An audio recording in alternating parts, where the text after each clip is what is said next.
Esta história é muito mais do que uma lenda urbana que já passou por muitas pessoas e sofreu alterações ao longo do tempo.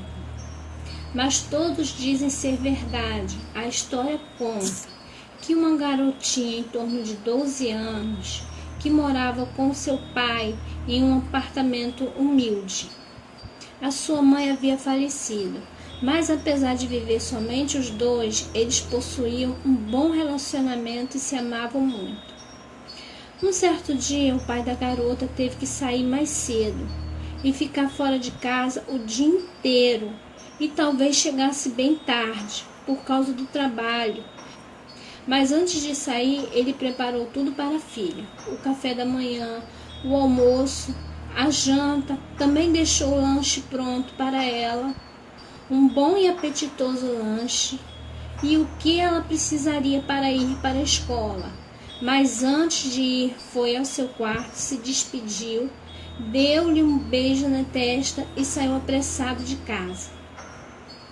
Sozinha em casa, a garotinha fez tudo como sempre. Tomou banho, tomou café, se arrumou para ir para a escola e esperou a van em frente ao prédio.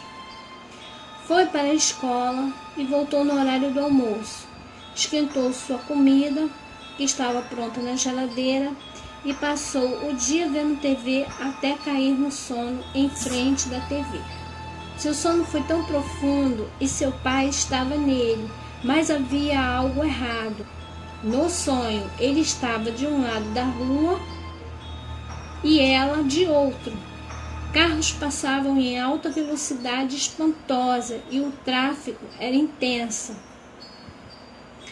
O seu pai gesticulava e falava algo para ela, mas devido ao barulho do trânsito, ela não conseguia ouvir. Ela percebeu que tinha uma expressão triste em seu rosto e tentava desesperadamente falar algo com ela, mas ela não podia ouvir as vozes devido ao barulho que vinha dos carros.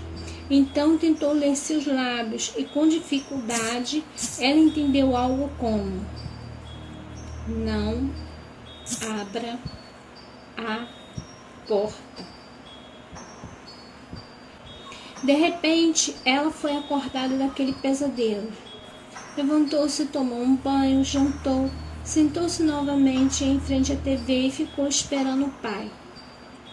Já estava sonolenta no sofá e o relógio da parede batia quase 2 da manhã, quando alguém bateu na porta com muita força. Deduziu que era seu pai, mas ele parecia estar com muita pressa para entrar, pois além de bater na porta, tocava a campainha insistentemente. Vendo a impaciência de seu pai, ela se apressou para ir abrir a porta, mas antes de abrir, decidiu olhar pelo olho mágico. Talvez não fosse seu pai que estivesse fazendo tanto alarde para entrar.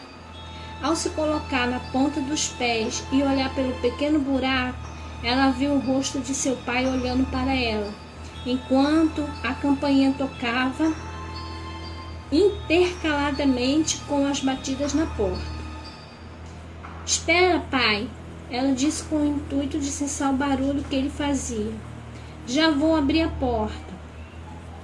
Então ela deu a primeira volta na chave, mas decidiu olhar novamente pelo olho mágico, pois parecia que havia algo de errado com o rosto do seu pai. Os olhos estavam muito abertos, nem piscavam. Ele estava com uma expressão de terror no rosto. Aquilo a incomodou estranhamente. Ela ficou pensando por alguns segundos. Os olhos dele estavam muito abertos, ele nem piscava. Ele tinha uma expressão de terror em seu rosto. Aquilo a incomodou estranhamente. Ela estava com a mesma impressão do sonho. Então, hesitante, ela parou com a mão na chave. Faltava mais uma volta para abrir a fechadura. Porém, ela voltou a fechar a porta e perguntou: "Pai, o senhor esqueceu suas chaves?" Tudo que ela ouvia era a campainha da porta. "Pai, por favor, me responda", insistia ela. As batidas na porta voltaram, só que ainda mais forte, fazendo com que o trinco da porta tremesse. Há alguém aí com você, pai? Pergunta ela, e nada de resposta, somente as batidas e a campainha tocando e tocando sem parar. O medo a assolou. Por alguma razão, seu pai se mantinha calado. Assustada, ela se afastou para um canto da sala, colocou as mãos no ouvido e começou a chorar. Pareceu que as batidas e a campainha duraram por horas e, por fim, vencida pelo cansaço e pelo medo, acabou adormecendo naquele mesmo lugar. Na manhã seguinte, ela acordou ainda assustada. Com muito cuidado e lentamente, ela se aproximou da porta e espiou pelo olho mágico. Seu pai continuava lá, olhando para ela fixamente. Então, tomada por uma coragem repentina, em um impulso, ela decidiu abrir a porta bem devagar, mas ao abrir, teve a visão de algo que nem passaria em seus piores pesadelos. Presa no teto, próximo ao olho mágico, estava a cabeça de seu pai pendurada, e junto à cabeça estava um bilhete que aparentemente fora escrito com sangue, de forma rápida e bruta, com letras garrafais se lia: Garota inteligente.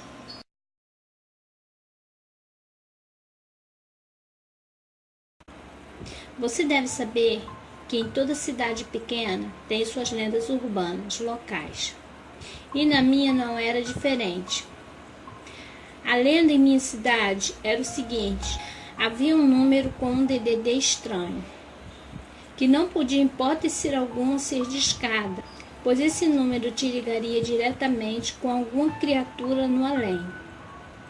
É claro que ninguém acreditava nisso, até porque era uma lenda bastante ridícula, vendo que ninguém na cidade tinha o tal número. Certa sexta-feira à noite, eu e meu amigo Jorge, que veio dormir em minha casa, sempre tem aquelas horas que não tem nada para fazer. Então decidimos passar um trote. Sim, isso era uma brincadeira muito comum no meu tempo e ao mesmo tempo atrevida. Pegamos a lista telefônica e discamos vários números, até que chegamos ao fim. A brincadeira era realmente hilária. Naquele tempo, é claro, onde não existiam rastreadores de chamada. Mas eis que, no fim da lista telefônica, havia um número em comum, diferente dos demais, um número com um DDD diferente, cujo qual era 666. Não havia nenhuma cidade com esse DDD.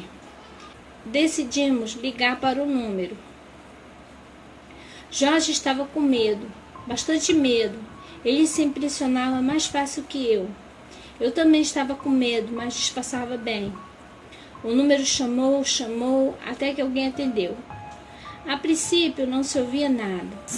Aquele silêncio horrendo me deixou apavorado. Até que do fundo um barulho estranho brotou. Um barulho de alguém arrastando correntes e gemendo. O pior barulho que eu já tinha ouvido na minha vida. Quando vi, Jorge estava chorando. Ele não conseguiu se segurar. Desliguei o telefone e o quarto ficou totalmente em silêncio. Apenas eu e Jorge. Aquilo tudo me deixou apavorado, arrepiado. Decidimos dormir. Às 3 da manhã, o telefone tocou. Com receio, atendi. O que se ouvia era um barulho infernal. Muitos gritos, urros, gemidos, barulhos de correntes e chibatadas.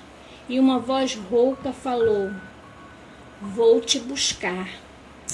Desliguei na hora. Só podia ser algum tipo de trote.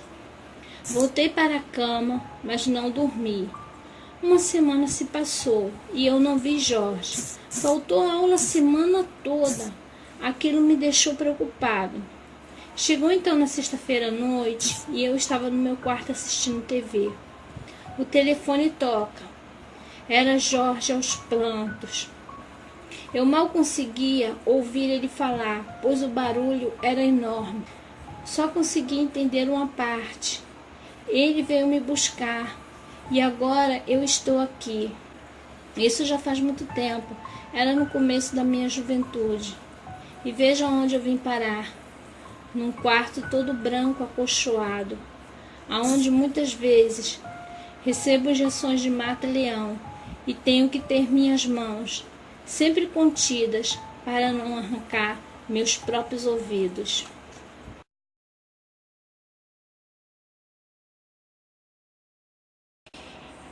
Eu nunca fui muito de superstições, mas para uma garota de 17 anos, desesperada pelo amor de um garoto, eu estava topando fazer de tudo.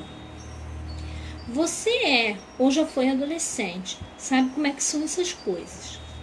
Contudo, resolvi ir com a minha amiga a uma cartomante. O dia marcado chegou e lá fomos nós duas. O lugar era afastado da cidade, ruas escuras, amedrontador, totalmente abandonado.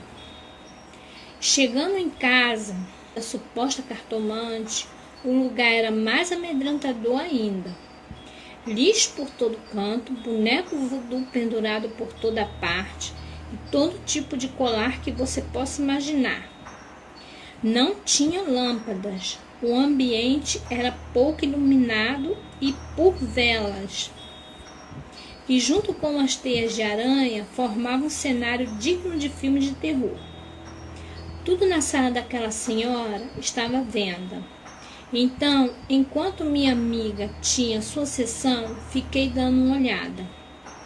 Todo tipo de pingente que você possa imaginar estava lá. Eu suspeito que alguns eram feitos de partes de animais. Até que encontrei um especial. Um crucifixo oculto atrás de todos os outros. Um crucifixo diferente, com a imagem de um homem com chifres cravados no meio. Parece que aquilo me chamou a atenção. Assim que eu o peguei, a cartomante e minha amiga saem do quarto em que estava, e ela logo me vê com o crucifixo e me alerta. Este não está à venda, minha filha. Eu logo respondo que só estava olhando, mas na verdade eu queria aquele crucifixo a todo custo. A mulher, olhando dentro dos meus olhos, continuou. Este objeto tem uma força inestimável e maligna.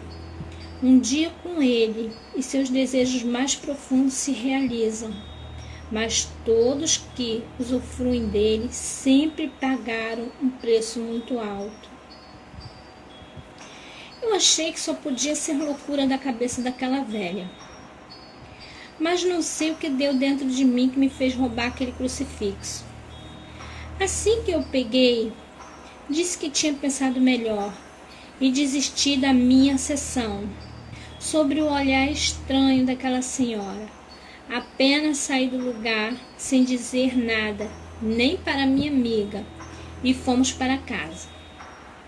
No outro dia, sozinha, peguei aquele crucifixo da bolsa e o observei atentamente.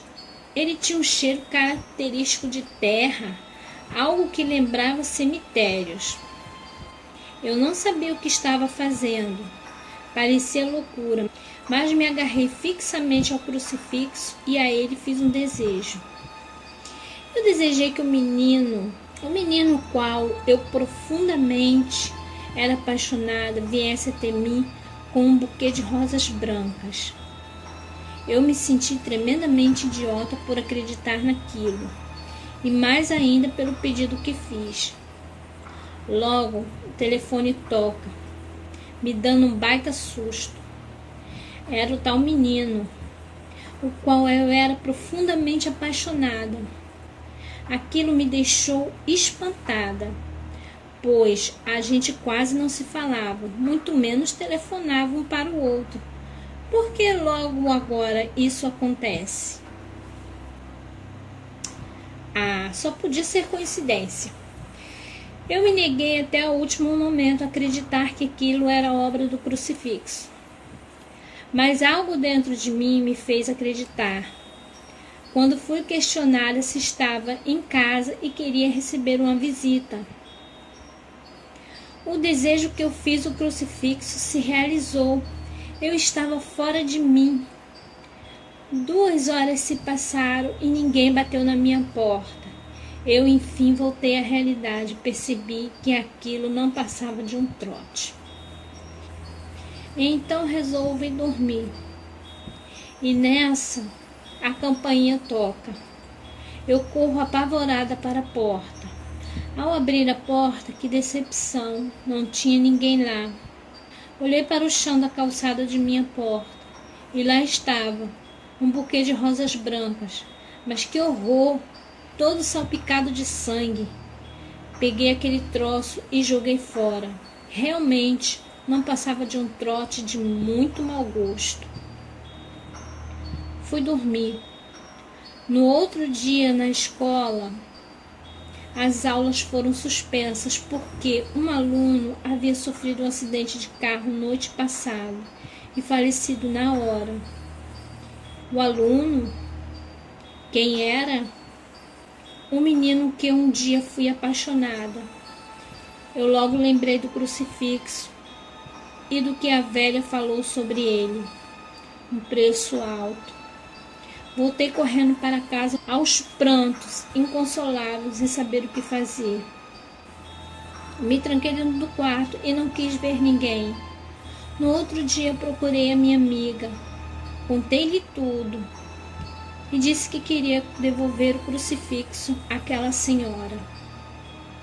Voltamos àquele mesmo lugar, só que agora a rua era bem diferente. Casas bem cuidadas, crianças correndo, cachorros, idosos passeando pela calçada. E a tal casa da cartomante, para minha surpresa, morava uma família comum. O que aconteceu? Até hoje eu ainda tenho aquele maldito crucifixo para me lembrar que nem sempre podemos ter tudo o que queremos.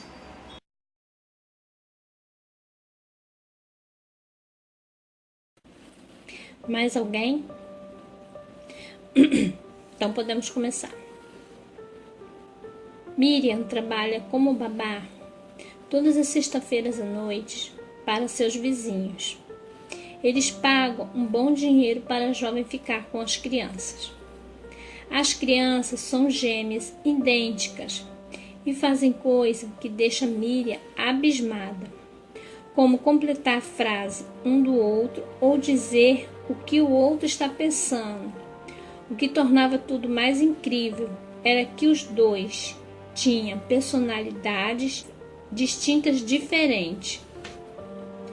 Alan, o mais calado, sorria pouco, apesar de todas as coisas que eles fizessem de errado. A ideia inicial sempre vinha dele. Já Logan era extrovertido e brincalhão, e confiava em Alan cegamente, o que fazia sempre ele se meter em confusão por seguir suas ideias de ser seu igual.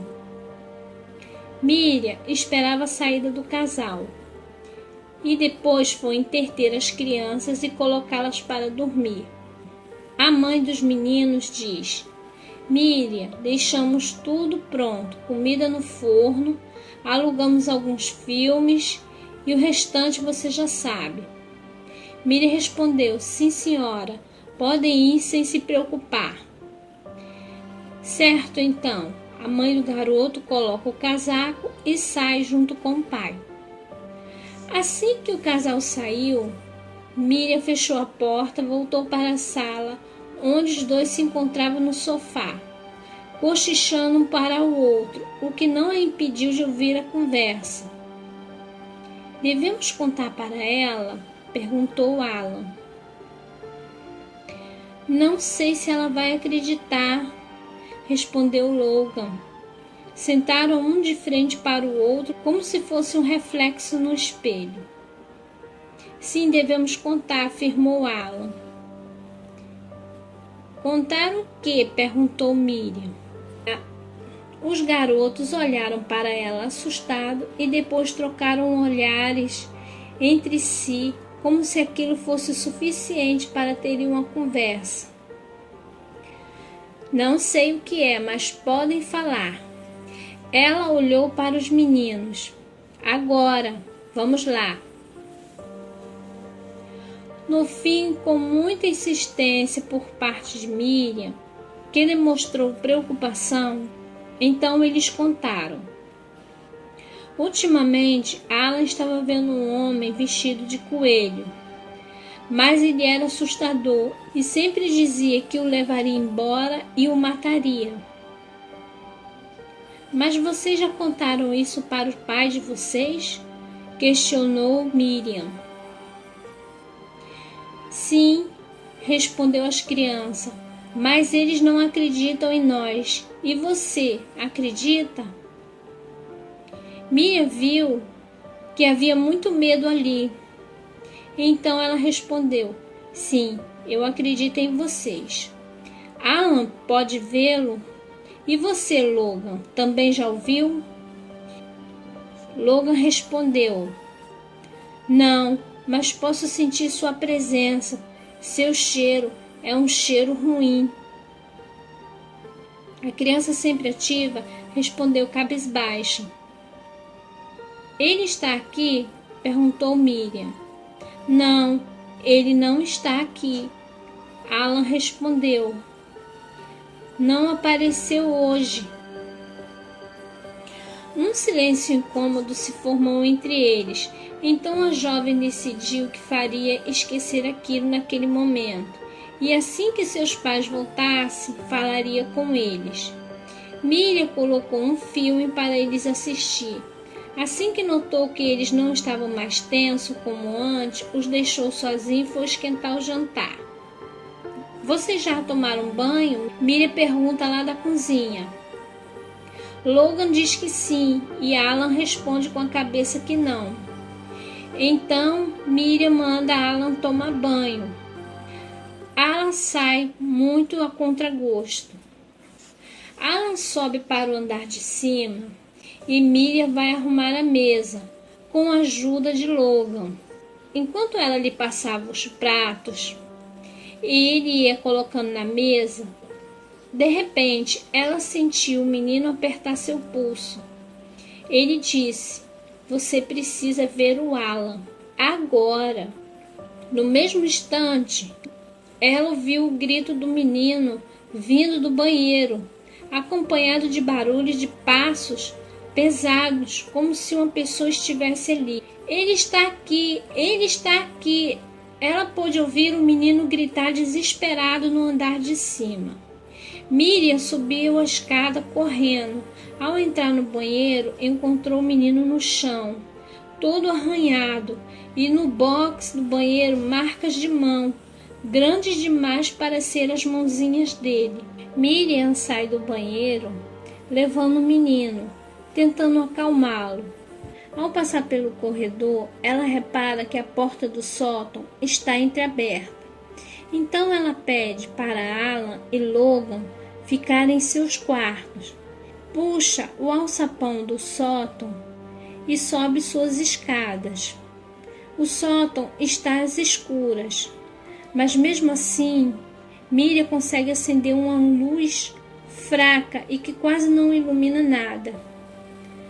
Começa a andar pelo sótão escuro e tropeça em algo. Quando ela vê no chão uma fantasia de um coelho, uma fantasia muito grande. Então ela corre desesperada, desce as escadas do sótão, fecha o alçapão, liga para a polícia e depois liga para os pais dos gêmeos. O que acontece depois é que a polícia procura por todo o sótão o tal homem que se vestia de coelho.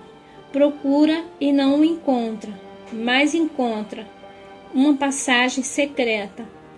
Essa passagem secreta dá acesso a toda a casa.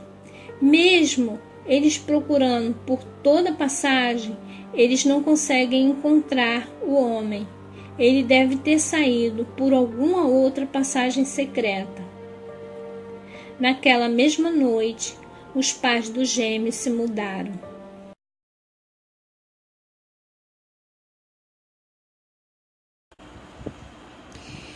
Desde que fui para o colégio interno, sempre dividi o quarto com algum outro garoto.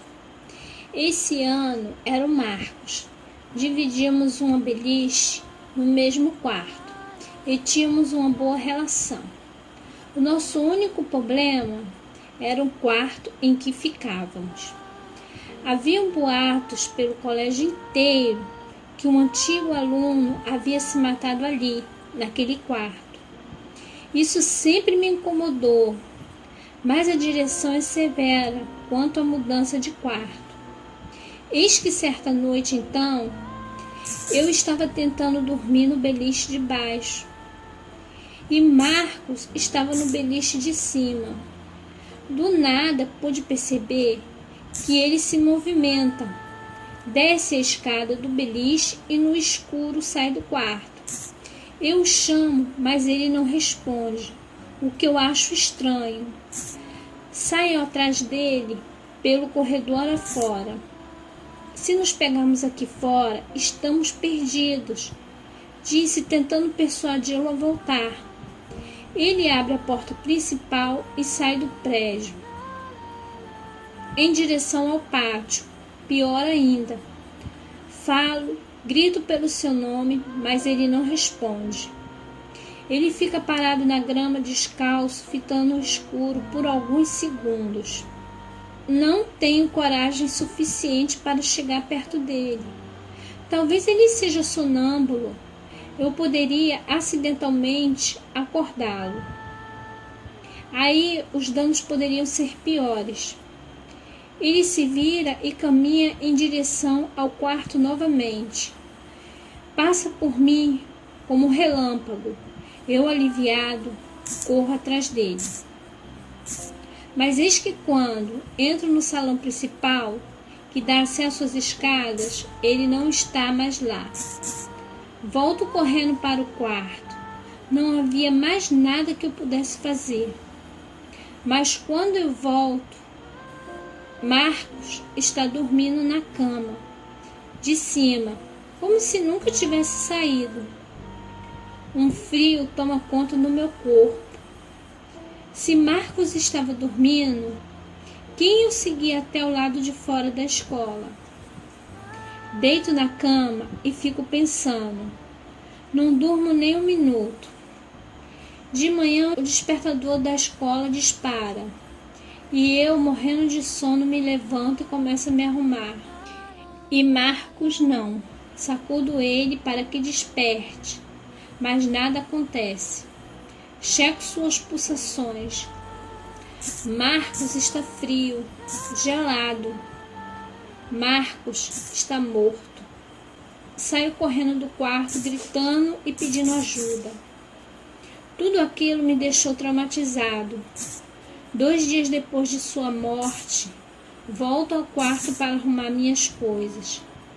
Finalmente vou voltar para casa. Mas enquanto arrumava minhas coisas, um bilhete estava na cama de Marcos. Estava destinado a mim.